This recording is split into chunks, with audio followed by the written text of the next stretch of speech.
Welcome back. All right, so yeah, my cat's insecure today, so she wants me to pick her up.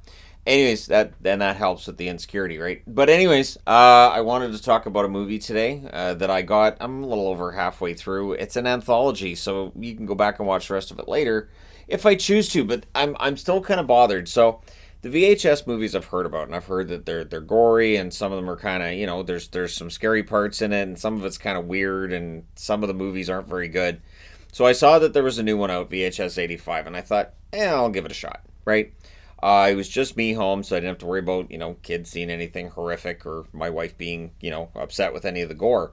So I watched the first three portions of the movie, and that's one of the nice things about an anthology. You can stop in the middle, and you don't have to worry about, oh, right, what was the storyline here?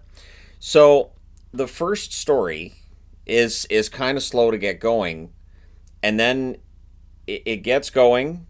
You have a good plot line. I don't really want to ruin it for anybody, but I'm going to get into spoiler territory. I will say this: I was impressed with how VHS 85 they were shot and edited like videos that would have been made back in the mid 80s. They felt like old 80s videos, so they did well with that. And the whole found footage thing can get kind of tired. Um, and the second and third storyline were, well, they were both weird, and which you expect with a horror anthology anyways. But the first one kind of ticked me off. It ticked me off because I was like, okay, when is this going to get going? When is this going to get going? And I'm looking at the time and I'm like, okay, we're about 20 minutes into this. There's got to be some kind of a something here, And it does kind of take a bit of a twist. And I was like, okay, that's an interesting twist. And then it was over. They move on to the next story. And I was like, but they were in the middle of a scene. Okay.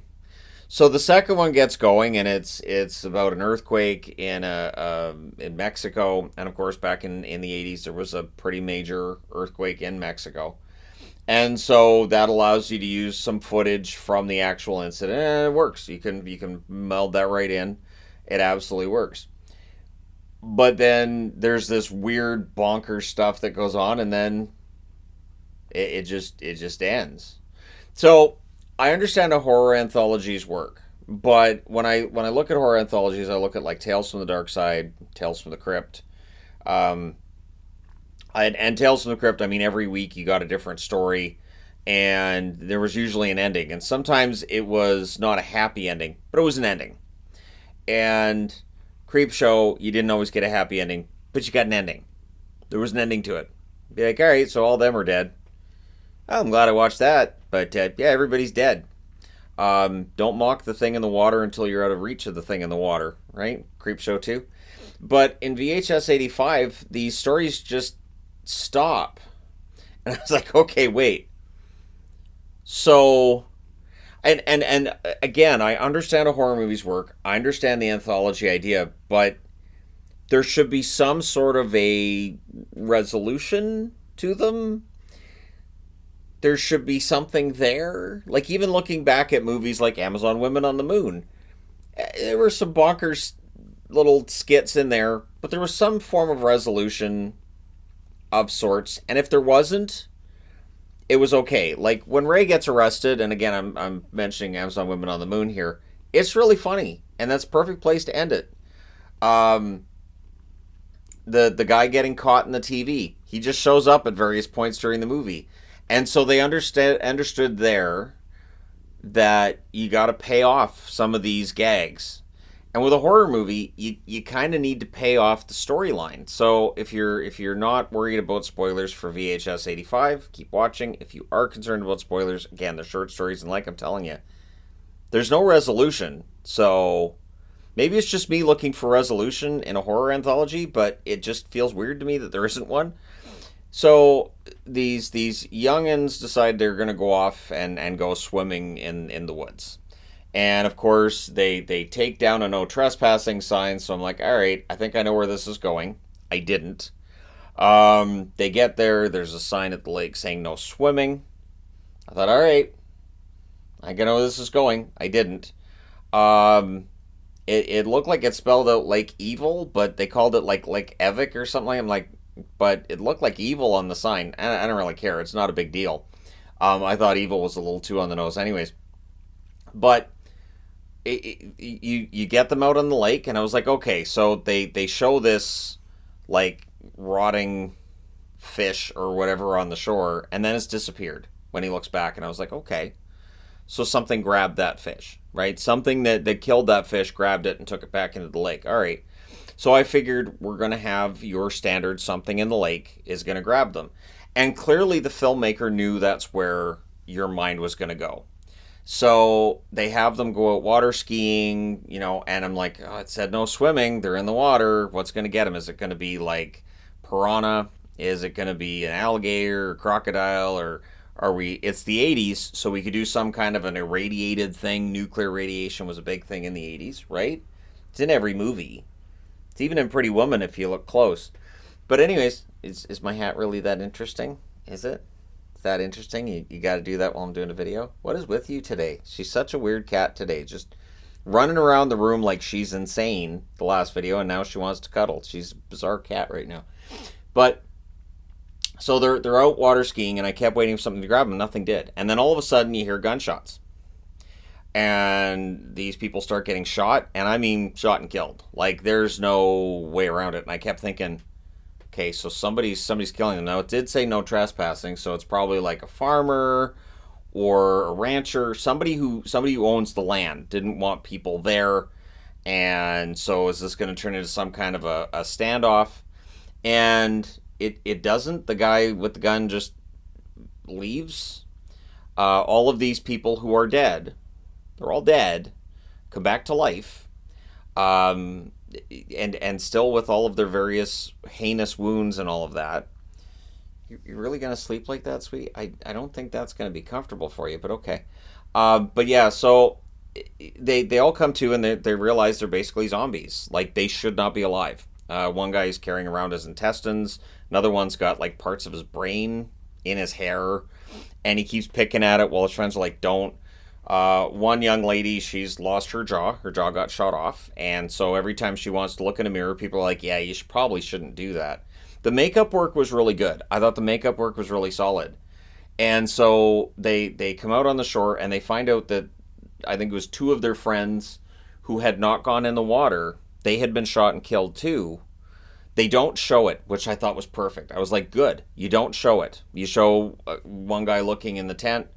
The young lady that was murdered was a sister, and he's just beside himself with misery and grief. And I thought not showing the bodies, perfect. I think sometimes in a movie it's better for your imagination to, figure out how that might have worked and what they might look like, and just it's much worse than what you're going to see on the screen, which some horror directors don't get.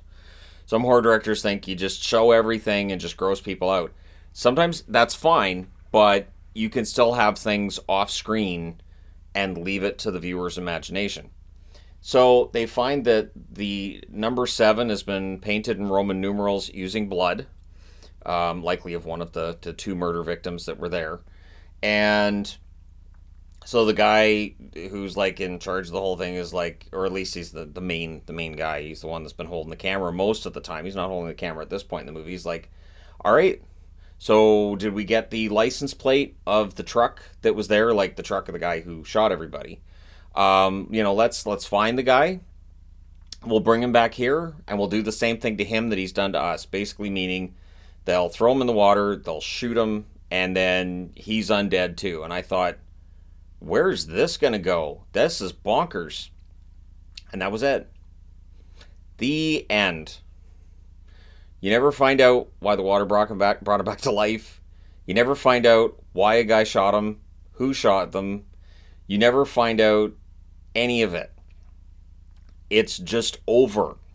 So I used Wikipedia because there's times where Wikipedia is useful. This was one of those times where I was like, and I'm not looking for spoilers. I'm just, do they go back to it? Like some horror movies, you'll have your wraparound story and which they have in this movie. They have a wraparound story. It's kind of slow, but it's interesting. And I was like, okay, did they go back to this? Nope. That's just it. The end. All these people died. They came back to life. That's it. What? How? Why? How? Like,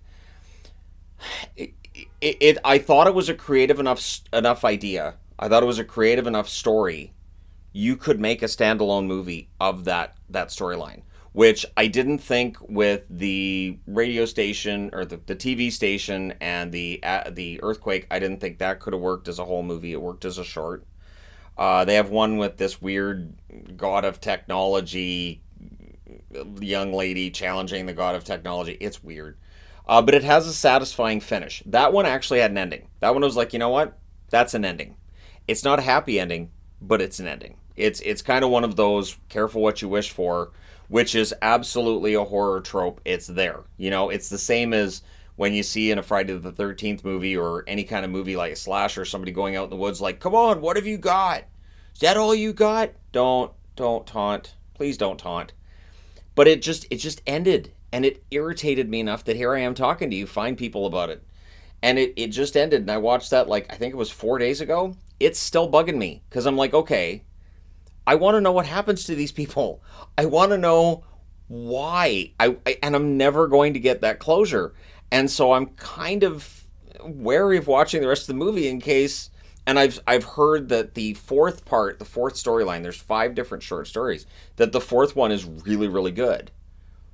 But if it ends on just a nothing, well, I don't enjoy that part of it. I like some form of resolution, or even a cliffhanger. But to me, that first storyline about them at the lake just ends mid scene. That's it. We're gonna go get him. Did they go and get him? Am I the only one that cares? I might be the only one that cares. It might just be me.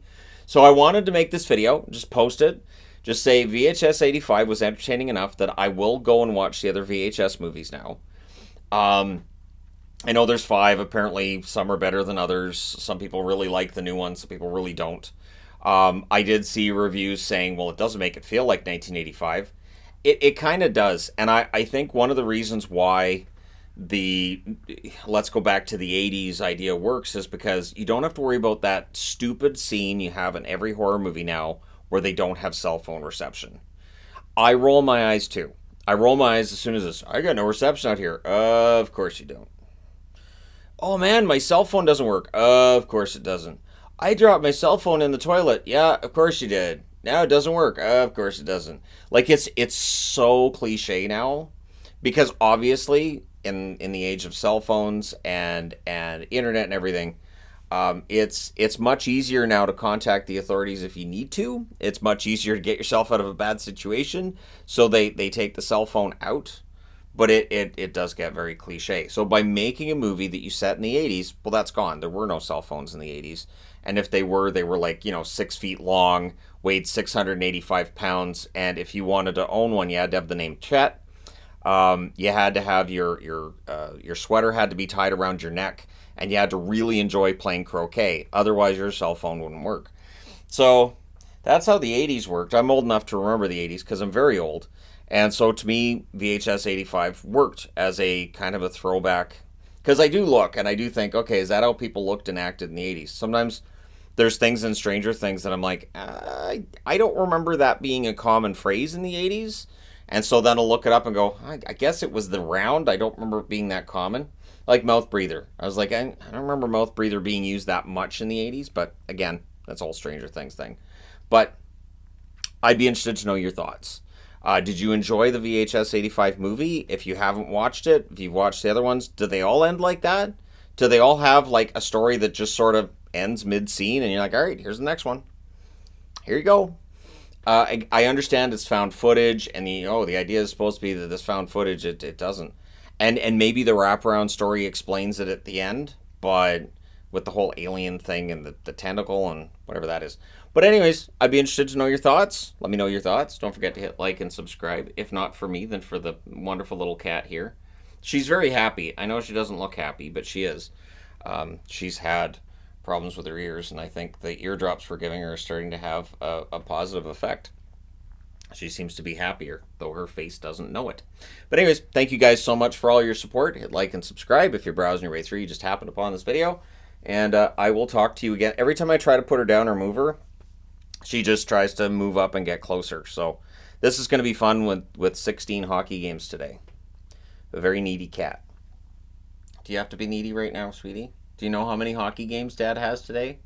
Do you understand? Do you understand? Do you care? You don't care. She doesn't care. All right. Thanks again for all your support. I'll talk to you again soon.